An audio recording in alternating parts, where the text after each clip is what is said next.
Hello everyone, welcome to burning dreams. Hope कि सभी बहुत अच्छे होंगे और अपने लाइफ में अच्छा कर रहे होंगे। इस वीडियो में हम बात करने वाले हैं कि जब हम ब्रांच सिलेक्शन करते हैं तो इतने ज़्यादा कंफ्यूज क्यों हो जाते हैं। देखो, इसके पीछे कुछ कुछ रीज़न है, उसको समझते हैं। पहला, कि हमारे पास अभी उतना डेप्थ नॉलेज नहीं होता है कि ब्रांच के अंदर क्या होगा, तो हम क्या करते हैं, ऊपर ऊपर से जो सुनते हैं वही कर लेते हैं। लाइक कोई आके हमको कहे कि देखो मैकेनिकल अच्छा है, तो हम बोलेंगे ठीक है मैकेनिकल ले लेते हैं। कोई आके वो हमको बता दिए कि देखो ऐसा है कि डबल ई मत लो, ट्रिपल ई लो। ट्रिपल ई लोगे तो ईसी में भी भर सकते हो।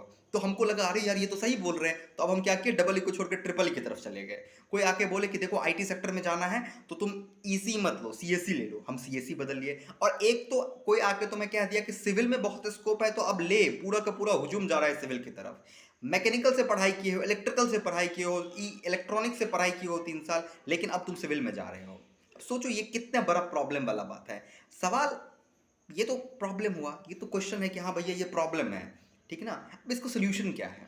ठीक है, सोल्यूशन क्या है कि कोई भी ब्रांच लोगे उस पर एनालाइज करो। ठीक है, वैकेंसी आ रही है, कहाँ आ रही है, गूगल है तुम्हारे पास, गूगल करो कि कहाँ पे वैकेंसी आई है तुम्हारे पास। ठीक है, अब देखो, जो सिविल में डिप्लोमा पे सिविल का जो वैकेंसी आता है और बीटेक में जो सिविल का वैकेंसी आता है, दोनों में अंतर होता है।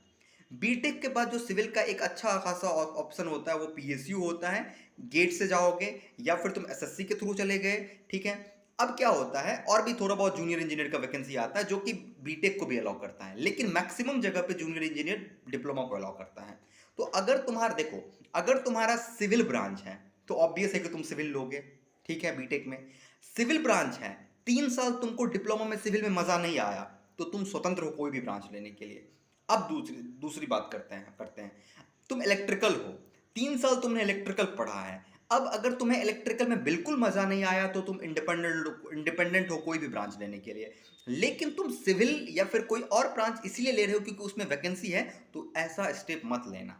अब बोलोगे कि भैया ये बात बात बता रहे हैं तो आप बताइए कि हमको क्या अंतर है सिविल में, इलेक्ट्रिकल में, ट्रिपल ई में, मैकेनिकल में। हाँ मैं बताऊंगा। अभी देखो बात करते हैं, अभी 21 की बात कर लेते हैं, एसएससी की बात करते हैं। तो एसएससी में सिविल का सिविल का थोड़ा सा अच्छा वैकेंसी आया है, 50 सीट ज़्यादा आया है, 100 सीट ज़्यादा आया है।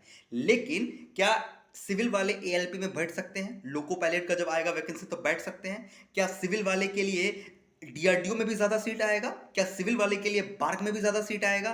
क्या सिविल वाले के लिए ऑटोमोबाइल इंडस्ट्री में भी सीट आएगा? क्या सिविल वाले के लिए बहुत सारे लेबोरेटरी जो है, बैलिस्टिक मिसाइल का जो लेबोरेटरी है जिसमें कि इलेक्ट्रिकल मैकेनिकल जाते हैं, क्या वहाँ पे भी ज़्यादा सीट आएगा? नहीं आएगा वहाँ पे ज़्यादा सीट।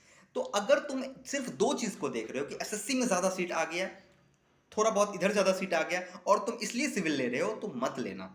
क्यों मत लेना? क्योंकि तुम 3 साल जो तुमने अपने ब्रांच को पढ़े हो वो तुम्हारा बेकार हो जाएगा। अगर तुमने थोड़ा बहुत भी अपने ब्रांच में इलेक्ट्रिकल को पढ़ा है, थोड़ा बहुत भी मैकेनिकल को पढ़ा है, तो बिल्कुल मैकेनिकल और इलेक्ट्रिकल लो। तुम्हारा जॉब होगा, बहुत अच्छे से पढ़ोगे तो जॉब हो ही जाएगा। अब तुम बात पूछोगे कि भैया मैकेनिकल और इलेक्ट्रिकल का कोई ब्यूटी बताइए, कोई खूबसूरत चीज बताइए। मैं तुम्हें बता रहा हूं, आने वाला दिन जो होगा वो आर्टिफिशियल इंटेलिजेंस और मशीन लर्निंग का होगा। तुम्हें एक चीज बताऊंगा, जब आईआईटीज के तुम सिलेबस को देखोगे, आईआईटीज में जो बच्चे पढ़ते हैं, मैकेनिकल के ज्यादा बच्चे एआई और एमएल पे काम करते हैं। जो रोबोट होते हैं वो ज्यादा मैकेनिकल वाले बनाते हैं। ठीक है, अब तो एक नया ब्रांच आ गया है मैकाट्रॉनिक्स। मैकेनिकल के बच्चे मास्टर डिग्री में मैकाट्रॉनिक्स रख लेते हैं। इलेक्ट्रॉनिक्स और मैकेनिकल मिल गया है तो मैकाट्रॉनिक्स हो गया, जिसको रोबोटिक्स में इंटरेस्ट है। तो मैकेनिकल एक बहुत ही खूबसूरत ब्रांच होता है। इसी तरीके से इलेक्ट्रिकल की बात करते हैं, इलेक्ट्रिकल वाले आईओटी पे काम करने लगे हैं, सेंसर बनाने लगे हैं, पंखा जो है, पंखा को ऑटोमेशन में ले आए हैं। तो अगर तुम कोई भी ब्रांच ले रहे हो, अगर उस ब्रांच में तुम इन डेप्थ नॉलेज ले लेते हो, तो जॉब तुम्हें मिलना तय है। कोई नहीं काट सकता है जॉब तुम्हारा। इस दुनिया में कोई ऐसा भगवान नहीं है कि जो तुम्हारे जॉब को रोक देंगे, अगर तुम्हें इन डेप्थ नॉलेज है। मेरे एक गुरुजी थे जो हमको कहा करते थे, ठीक है, मेरे गुरुजी एक बात कहते थे कि देखो ऐसा है ना कि सीट हमें एक लेना है, अगर उसमें 500 सीट आ गया तब भी हम उसमें नहीं ले पाएंगे, क्योंकि हमको सीट चाहिए एक ही, हमको 500 सीट नहीं चाहिए। तो तुम अपना जो बिल्ड है, जो तुम्हारा अपना जो पोटेंशियल है, उसको इस तरीके से बनाओ कि 30 सीट भी आएगा तो मेरा एक सीट हो जाएगा। ठीक है, अब देखो, दो चीज, अगर मजा नहीं आ रहा है तो तुम कोई भी ब्रांच ले लो। ठीक है, कोई प्रॉब्लम नहीं, अगर मजा नहीं आ रहा है। अगर डर लगता है कि गवर्नमेंट जॉब होगा या नहीं होगा, तो जो ईसी वाले बच्चे हैं, सीएससी वाले बच्चे हैं, अगर ईसी और सीएससी में तुमको बिल्कुल मन नहीं लग रहा है तभी तुम कोई और ब्रांच लो। इसलिए तुम कोई और ब्रांच मत चुनो कि तुमको गवर्नमेंट सेक्टर में जाना है, क्योंकि सीएससी का भी इसरो में वैकेंसी आता है, 50 सीट आता है, 56 सीट आता है, हमारा एक सीट से लेना है मतलब है, तो हम उसको भी क्रैक करेंगे, मेहनत करेंगे और क्रैक करेंगे, ठीक है। सिविल इसीलिए मत लो कि तुमको अंधा की तरह जा रहे हो, अंधे की तरह मत भागो दुनिया में, वरना तुम्हारी अपनी पहचान खत्म हो जाएगी, ठीक है।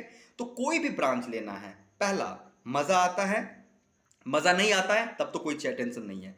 इसीलिए हम ब्रांच बदल रहे हैं कि हमारे किसी सीनियर ने या हमें किसी ने सजेस्ट किया कि सिविल में ज्यादा वैकेंसी है। डबल ई ना लेके ट्रिपल ई ले रहे हो, तुमको ये लग रहा है कि अच्छा ट्रिपल में ऐसा है कि डबल ई वाले का भी भर देंगे, ईसी वाले का भर देंगे। अच्छा एक बात बताओ कि जब तुम ईसी वाले के भरोगे और जो ईसी वाला तैयारी किया था वो क्या वो कर रहा था, क्या टाइम पास कर रहा था जब वो प्रिपरेशन कर रहा था, तुमको लगता है कि वो अपने सीट पे तुमको फाइट करने देगा? जो ईसी वाले बंदे हैं जिसने ईसी को बहुत इन डेप्थ पढ़ा, तुम चाहते हो कि ट्रिपल ई में डबल ई का ज्यादा सब्जेक्ट, थोड़ा बहुत ईसी का सब्जेक्ट पढ़ के तुम उसके सीट पे फाइट कर लोगे? ऐसा नहीं हो सकता है। तो अब बात करते हैं, अगर सिविल है तो सिविल लोगे, अगर कोई और ब्रांच है और उस ब्रांच में तुमको बिल्कुल मन नहीं लगता है तो तुम इंडिपेंडेंट हो सिविल लेने के लिए, कोई भी ब्रांच लेने के लिए। ब्रांच सिलेक्शन इसलिए मत लेना कि उसमें जॉब बहुत ज़्यादा आ रही है। बाकी अगर तुम ईसी हो तो तुम स्वतंत्र हो डबल ई लेने के लिए, ट्रिपल ई लेने के लिए और ईसी लेने के लिए, ठीक है। क्यों? क्योंकि लगभग लगभग सब सेम है। अगर तुम सीएससी से हो और तुमको सीएससी में मजा आ रहा है तो गवर्नमेंट सेक्टर सीएससी में भी है, ठीक है। अगर तुमको मजा नहीं आ रहा है तो तुम कोई भी ब्रांच ले सकते हो, ठीक है। तो ब्रांच से रिलेटेड अगर किसी को कंफ्यूजन हो रहा है कि भैया मेरा ये ब्रांच है, मेरा ये ब्रांच है, तो तुम कमेंट सेक्शन में करो, हम एंड टू एंड एक लाइव लेक्चर लेंगे जिसमें हम बात करेंगे और तुम्हारे सारे सवाल का जवाब देंगे कि कौन सा ब्रांच में कहाँ वैकेंसी आ रही है। अब एक बात बताओ कि अगर तुम एरोस्पेस में जाना चाहते हो तो सिविल इंजीनियरिंग से तुम एरोस्पेस में जाओगे। अगर मैं बात करूं कि गेट में तुम थोड़ा सा रैंक ले आते हो तो आईटी मद्रास में तुम्हें एमएस मिल जाएगा एरोस्पेस में और तुम्हारी काफ़ी अच्छी लाइफ हो जाएगी। तो अगर तुम सिविल, इलेक्ट्रिकल और मैकेनिकल में रहना चाहते हो तो मैं तुम्हें सजेस्ट करूंगा, और गवर्नमेंट सेक्टर में जाना चाहते हो तो तुम अपने गेट के सब्जेक्ट पे ज़्यादा फोकस करना, क्योंकि गेट के सब्जेक्ट को अगर इन डेप्थ पढ़ोगे तो अगर तुम्हारा थोड़ा बहुत भी गेट में रैंक आ जाएगा तो जेआरएफ आता है, ठीक है। बहुत जगह पे जेआरएफ होता है, 30-35 हज़ार स्टाइपेंड देता है और तुम्हें एक लैब में काम करने को मिलता है, तो लाइफ आगे खुल जाएगी। तो अपने सोच को थोड़ा बढ़ाओ, सोच को ऐसे घुटने में मत रखो, ठीक है। इंटरनेट की दुनिया है, अपने सोच को और ज्यादा बढ़ाओ, अपना विचार को बढ़ाओ। और ये कैसे आएगा? वो मत सोचो कि सिविल ले लेंगे पैसा छापेंगे, अरे क्या करोगे पैसा लेके, क्या होगा पैसा लेके? इन डेप्थ अगर कोई तुम्हारा दोस्त आज वर्ल्ड टूर कर रहा है एआई और एमएल में मैकेनिकल लेके, और तुम सिविल लेके तुम चाह रहे हो कि पैसा छापना, तो तुम कितना छाप पाओगे वो तुम भी सोचो। इसलिए अपने पैशन को ज्यादा ध्यान दो, अपने अंदर को सोचो कि तुम्हें किस ब्रांच में ज्यादा मजा आ रहा है, उसको लो। ये बहुत ही अच्छा टाइम है जहां पे तुम्हें ब्रांच सिलेक्शन का एक बार फिर से मौका मिला है। हो सकता है तुम डिप्लोमा में कोई गलती कर लिए हो, अब उसको तुम्हें सुधारने का मौका मिला है। तो मेरा बेस्ट विशेष है कि जब ब्रांच लो तो प्लीज बताना मुझे कि भैया ऐसा ब्रांच है, कंफ्यूजन हो, अगर कंफ्यूजन नहीं है तो okay go with your branch, but अगर थोड़ा भी कंफ्यूजन है तो मुझसे जरूर बताना कि भैया यहाँ पे प्रॉब्लम हो रहा है, क्या करें। और अगर तुम्हें जरूरत होगी किसी लाइव सेशन की तो हम उसके लिए अरेंज करेंगे। So wish you very happy and happy festival and best wishes to everyone. Thank you guys.